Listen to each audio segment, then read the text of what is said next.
Respiratory Syndrome o MERS sa bansa. Samantala, pinalakas ng Department of Labor and Employment.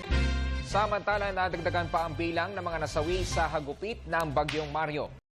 Samantala, tiniyak ng Department of Trade and Industry na The Commission on Higher Education has approved the applications of 313. Samantala, 10 outstanding student of the Philippines ng National Capital Region. Samantala, nag-adjourn na kahapon ang Senado hudyat ng pagsasara ng 16th Congress. And there is a proposal to actively involve the National Food Authority in the campaign against rice smuggling. Meanwhile, Secretary Coloma says there are no additional benefits for government employees in the 2015 budget. Samantala, Bureau of Fire Protection nagsagawa naman ng inspeksyon sa ilang paaralan sa lungsod. Ito ay upang masigurong ligtas sa mga estudyanteng Almighty God, our Father, bless this wonderful nation.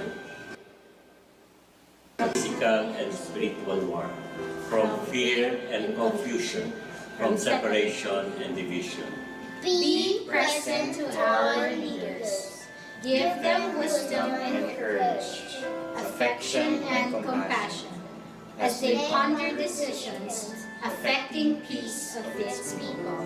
Make us more deeply aware of our beginnings, remembering not only our rights, but also our duties and responsibilities as citizens. Make this nation the pearl of the Orient Seas, to be a great place again.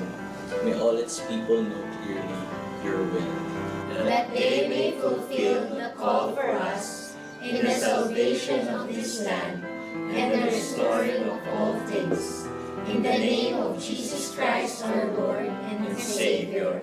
Amen. Those are the stories for the day, February 15, 2008. I'm Rhea Santos. And I'm Ivan Merina. News that matters. Got it covered. Only here on News on Q.